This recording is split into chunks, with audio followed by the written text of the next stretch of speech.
Okay, so let's see, I'm going to share my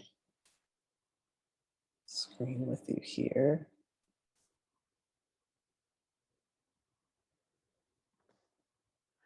All right, you can see that? Okay, good. Dear doctor, who is aiding in my transition, or dear Dr. B, I have many things to thank you for besides the big one. For these new whiskers on my face, for this deeper voice, for the access to my future, for walking into Walgreens yourself to check on my scripts, for being the kind of doctor who goes out of their way to advocate for trans people.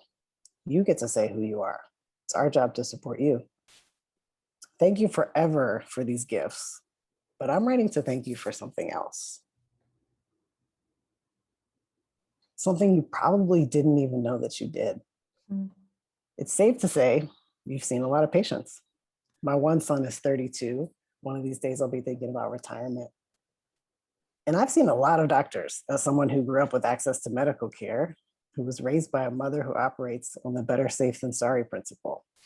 Well, it might just be one of those things, but better safe than sorry. And who has a partner who's had some serious health issues and now who is trying to get pregnant. Doctors, doctors. Thank you for something that happened in my first appointment with you. Hi, I'm Dr. B, Casey. You probably didn't notice.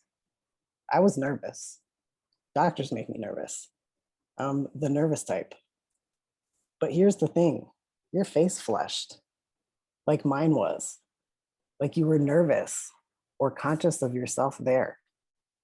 I saw it right away, but I felt it first. My own nervousness lower. An involuntary response, a human leveling. Dear doctor, thank you for that flush in your cheeks that told the subconscious part of me that you were really there. I got your name from a friend and that I could be too. I'm trans and I want to transition. Dear doctors, why have I never experienced this before? So that is like a thank you note as a comic, that kind of letter. I also certainly have written, I don't know what's the opposite of a thank you note. A no thank you note.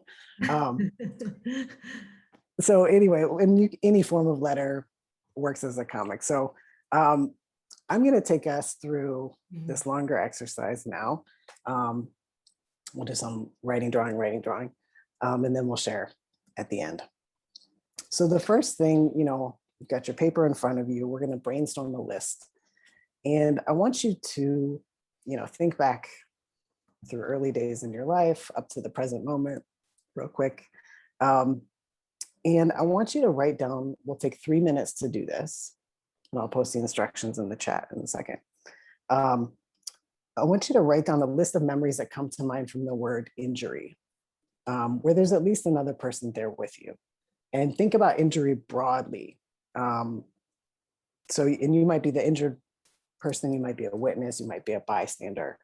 And it doesn't have to be physical injury. So I might write on my list, breaking my wrist in 4th grade, jumping off the swings. My friend Sonia Sharigian was there.